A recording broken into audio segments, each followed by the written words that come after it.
നമസ്കാരം. എൻ്റെ പേര് ബാബു ചരമൻ. ഞാൻ ഇന്നും എൻ്റേതായിരിക്കുന്ന ജീവിത അനുഭവം നിങ്ങളുമായിട്ട് പങ്കുവയ്ക്കുവാൻ ആഗ്രഹിക്കുകയാണ്. കഴിഞ്ഞ നാളുകളിൽ എൻ്റെ വീഡിയോ കണ്ടവർക്കും കമൻ്റൊക്കെ നൽകി എനിക്ക് പ്രോത്സാഹനം ചെയ്ത ഏവർക്കും വളരെ നന്ദിയുണ്ട്, സ്നേഹമുണ്ട്. എൻ്റേതായിരിക്കുന്ന സ്വദേശം പത്തനംതിട്ട ജില്ലയിൽ റാന്നി പെരുന്നാട് കോട്ടുപാറ എന്ന് പറയുന്ന സ്ഥലത്താണ്. അപ്പോൾ ഞാൻ സ്കൂളിൽ പഠിക്കുന്ന സമയത്ത് എനിക്കുണ്ടായതായിരിക്കുന്ന ഒരു അനുഭവമാണ് പറയുന്നത്. മാടമൺ എന്ന് പറയുന്ന സ്ഥലത്ത് ഞങ്ങൾക്ക് പഠിക്കാൻ കടന്നു വരണം. UP സ്കൂളാണ്. 1 മുതൽ 7ാം ക്ലാസ് വരെയുള്ള ക്ലാസ്സുകളാണ് അവിടെ ഉണ്ട്. അപ്പോൾ ആ കാലഘട്ടം എന്ന് പറയുമ്പോൾ 1976-77 കാലഘട്ടമാണ്. വള്ളി നിക്കറൊക്കെ ഇട്ടുകൊണ്ട് പോകുന്ന സന്ദർഭമാണ് ഞാൻ വളരെ ഓർക്കുന്നുണ്ട്. അപ്പോഴേ ഞങ്ങൾ 1ാം ക്ലാസ്സിൽ ഒക്കെ പഠിക്കാൻ ചെന്നായിരിക്കുന്ന സമയത്ത് അവിടെ ഞങ്ങളെക്കാൾ മുതിർന്നായിരിക്കുന്ന കുട്ടികൾ എന്ന് പറയുമ്പോൾ 7ാം ക്ലാസ്സിൽ പഠിച്ചതായിരിക്കുന്ന കുട്ടികൾ അവർ ഒത്തിരി വർഷം തോറ്റ് അങ്ങനെ കിടക്കുന്നതുകൊണ്ട് നല്ല ആരോഗ്യമുള്ളവരും ശേഷിയൊക്കെ ഉള്ളവരാണ് ആ പഠിക്കുന്നതായിരിക്കുന്ന സഹോദരന്മാർ. 7ാം ക്ലാസ് വരെ അവിടെ ഉള്ളൂ. ഇപ്പം ഞങ്ങൾ കോട്ടുപാറയിൽ ഞങ്ങളുടേതായിരിക്കുന്ന എൻ്റെ സുഹൃത്തുക്കളൊക്കെ ധാരാളം പേരുണ്ട്. ഞങ്ങൾ ആദ്യത്തെ ദിവസം ചെന്ന് ക്ലാസ്സിൽ അറ്റൻഡ് ചെയ്തായിരിക്കുന്ന സമയം, സ്കൂൾ വിട്ടതായിരിക്കുന്ന സമയം ധാരാളം കുട്ടികൾ നിങ്ങൾ കോട്ടുപാറയിലെ പെരപ്പിള്ളാരല്ലേ എന്ന് പറഞ്ഞ് ഞങ്ങളെ അടിച്ചു. അപ്പം ഞങ്ങൾക്ക് അവരെ തിരിച്ച് ഉപദ്രവിക്കാനുള്ളതായിരിക്കുന്ന ശേഷിയൊന്നുമില്ല. ഇതിങ്ങനെ തുടർച്ചയായിട്ട് വന്നപ്പോഴേ ഞങ്ങൾ അധ്യാപകരോട് പറഞ്ഞു. അപ്പം ഞങ്ങൾക്കൊരു പ്രതീക്ഷ ഉണ്ടായിരുന്നു. അധ്യാപകരോട് പറയുമ്പോൾ അധ്യാപകർ ഈ കുട്ടികളെ വിളിച്ച് ശാസിക്കുമെന്നുള്ളതായിരിക്കുന്ന ഒരു ചിന്തയിലെ കൂടാണ് ഞങ്ങൾ ഈ വിവരങ്ങൾ പറഞ്ഞത്. എന്നാൽ അങ്ങനെയൊന്നും ഉണ്ടായില്ല. ഇതിങ്ങനെ ഒരു തുടർക്കഥയായിട്ട് തന്നെ പോകാനിടയായി തീർന്നു. ഞങ്ങൾക്ക് അവരുടെ കൈ ഒന്നും പിടിച്ച് നിൽക്കാനുള്ള ശേഷിയില്ല. അവിടെ ഞങ്ങൾ അടി കിട്ടിയതായിരുന്നു. ഞങ്ങളെല്ലാവരും തന്നെ വീടുകളിൽ ചെന്ന് അച്ഛന്മാരോട് പറയാതെ അമ്മമാരോടൊക്കെ പറഞ്ഞു. എൻ്റെ അമ്മയോട് പറഞ്ഞപ്പോൾ എൻ്റെ അമ്മ പറഞ്ഞു, മോനെ അപ്പച്ചൻ ഇതൊന്നും അറിയണ്ടെന്ന് പറഞ്ഞു. അതുപോലെ എൻ്റെ കൂടെ ഉള്ളതായിരിക്കുന്ന സഹോദരങ്ങളും പറഞ്ഞ്, അമ്മയെ ഞങ്ങളെ പെരപ്പിള്ളാരെന്ന് പറഞ്ഞ് ഞങ്ങളെ ഉപദ്രവിക്കുന്നുണ്ടെന്ന് പറഞ്ഞു. അപ്പോൾ അവരും പറഞ്ഞ്, ഇത് അച്ഛൻ അറിയണ്ട മക്കളെ, അച്ഛനൊക്കെ അറിഞ്ഞാൽ അവിടെയൊക്കെ ചെന്ന് വഴക്കുണ്ടാക്കും, പിന്നെ നമുക്ക് ഈ നാട്ടിലൊന്നും ജീവിക്കാനൊക്കെ ആയിരുന്നു അവരോടും പറഞ്ഞു. ഞങ്ങളങ്ങനെ സഹിച്ച് അങ്ങനെ അവിടുത്തെ പഠനമൊക്കെ 7ാം ക്ലാസ് വരെ പഠിച്ചു. പിന്നീട് ഞാൻ വടശ്ശേരിക്കരയാണ് സ്കൂളിൽ പഠിച്ചത്. അങ്ങനെ ഉള്ളതായിരുന്ന ഒരു അനുഭവം എൻ്റെ ജീവിതത്തിൽ ഇപ്പോഴും ഓർക്കാനുണ്ടായ കാരണം അത് പിന്നീടൊരു വീഡിയോയിൽ ഞാൻ പറയാം. രണ്ടാമത്തെ അനുഭവം എന്ന് പറയുമ്പോൾ കൊറോണയ്ക്ക് മുൻപാണ് ഞാൻ സവർണർ നടത്തുന്നതായിരിക്കുന്ന ഒരു ബൈബിൾ കോളേജിൽ പഠിച്ച് CTH എന്ന് പറയുന്നതായിരിക്കുന്ന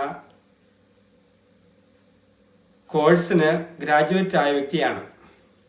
ഗ്രാജുവേഷൻ കഴിഞ്ഞതിന് ശേഷം എനിക്ക് ആ സ്ഥാപനത്തിലെ ഓഫീസിലെ ഓഫീസ് അസിസ്റ്റൻ്റ് എന്നായിരിക്കുന്ന ജോലിയൊക്കെ എനിക്ക് നൽകി തന്നു.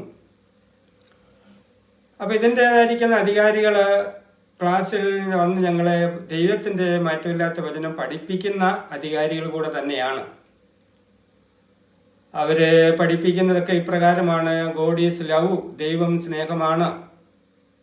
ആ ദൈവസ്നേഹം നമ്മൾ മറ്റുള്ളവരിൽ പ്രദർശിപ്പിക്കണം.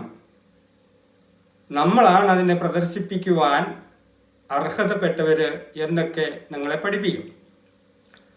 അപ്പോൾ ഈ ഓഫീസിലെ ജോലിക്ക് ഞാൻ കയറിയ സമയം മുതൽ ഇതിൻ്റെ അധികാരികളായിരിക്കുന്ന സവർണര് എന്നെ വിളിക്കുന്നത് കുന്തനാണ്ടം എന്നാണ് വിളിക്കുന്നത്.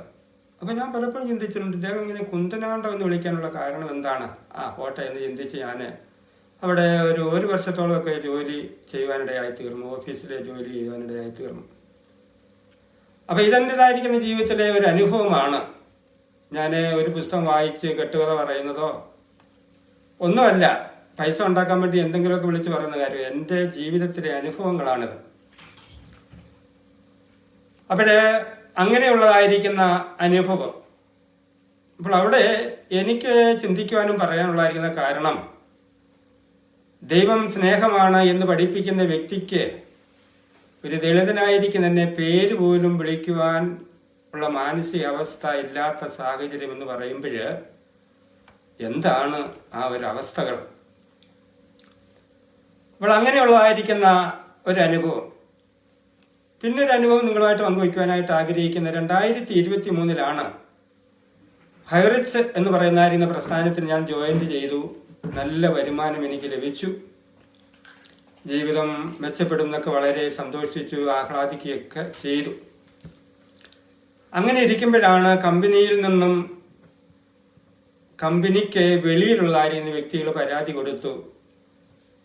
ഉദ്യോഗസ്ഥര് ചോദ്യം പോലും ചെയ്യാതെ ഈ വ്യക്തിയെ പിടിച്ച് ജയിലിലിടുകയും ഈ കമ്പനിയുടേതായിരിക്കുന്ന MD പിടിച്ച് ജയിലിലിടുകയും അങ്ങനെ 2023 ഡിസംബർ 7 ഈ കമ്പനിയുടെ അക്കൗണ്ട് ഫ്രീസിങ് ആകുവാനിടയായി തീർന്നു. അപ്പോഴ് അന്നു മുതൽ ഇന്നു വരെയും ഞാൻ വളരെ ദുഃഖം അനുഭവിക്കുകയാണ്. പലപ്പോഴും ആഹാരം എടുത്ത് വെക്കുമ്പോൾ കണ്ണുനീർ തുള്ളികൾ ആഹാരത്തിൽ വീണിട്ടുണ്ട്. അത്ര സങ്കടം വന്നിട്ടുണ്ട്. കാരണം അധ്വാനം കുറവ്, വരുമാനം കൂടുതൽ. അപ്പോൾ ഇങ്ങനെയൊക്കെയുള്ളതായിരിക്കുന്ന അനുഭവങ്ങൾ വന്ന് ഭവിച്ചിട്ടുണ്ട്. അപ്പോൾ ഈ വിധമാകുന്ന ഈ 3 അനുഭവങ്ങൾ മാത്രമല്ല, വേറെയും ധാരാളം അനുഭവം എൻ്റെ ജീവിതത്തിലുണ്ട്. അപ്പം അത് നിങ്ങളുമായിട്ട് വേറൊരു സമയത്ത് ഞാൻ പങ്കുവയ്ക്കാം. ഈ കഴിഞ്ഞ സമയം നസീർ എന്ന് പറയുന്ന ഒരു വ്യക്തിയുടെ വോയിസ് മെസ്സേജ് ഞാൻ കേട്ടു. ഹൈറിച്ചിൽ ജോയിൻ ചെയ്തിരിക്കുന്നവരൊക്കെ എന്തോ ചെയ്യും എന്ന് ഭീഷണിപ്പെടുത്തിയുള്ളതായിരിക്കുന്ന ഒരു വോയിസ് മെസ്സേജ് ഞാൻ കേട്ടു. അങ്ങനെയെങ്കിൽ ആ വ്യക്തി എന്നെയും എന്തെങ്കിലും കൈകാര്യം ചെയ്യേണ്ടതാണ്. അതിന് ചെയ്യാൻ തയ്യാറായിക്കൊള്ളുക എന്ന് ആ നസീർ എന്ന് പറയുന്ന വ്യക്തിയോട് ഞാൻ പറയുകയാണ്. അപ്പോഴേ ഞാൻ ഈ വിധമാകുന്ന കാര്യങ്ങളൊക്കെ കൂട്ടി ഗുണിച്ച് ഹരിച്ച് നോക്കുമ്പോൾ 1000-ലധികമായി അടിമത്തം അനുഭവിച്ചതായിരിക്കുന്ന ജനവിഭാഗത്തിൻ്റെ പിൻതലമുറക്കാർ ഇന്നും പൈസ ഉണ്ടാക്കരുത്, മാന്യമായി ജീവിക്കരുത് എന്നുള്ളതായിരിക്കുന്ന ഒരു അജണ്ട ഇവിടുത്തെ മനുവാദികൾക്കുണ്ട്.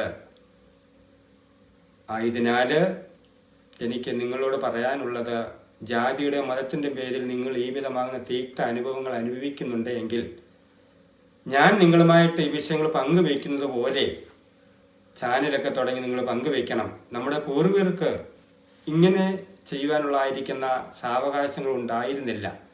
എന്നാൽ സോഷ്യൽ മീഡിയകളും ഇൻ്റർനെറ്റിൻ്റെതായിരിക്കുന്ന സഹായമൊക്കെ അത് വർദ്ധിച്ചു വരുന്ന ഈ കാലഘട്ടങ്ങളിൽ നിങ്ങളും നിങ്ങളുടേതായിരിക്കുന്ന വിഷയങ്ങൾ ജനങ്ങളുമായി പങ്കുവയ്ക്കണമേ എന്ന് ഓർമ്മിപ്പിച്ചുകൊണ്ട് നിർത്തുന്നു. നന്ദി, നമസ്കാരം.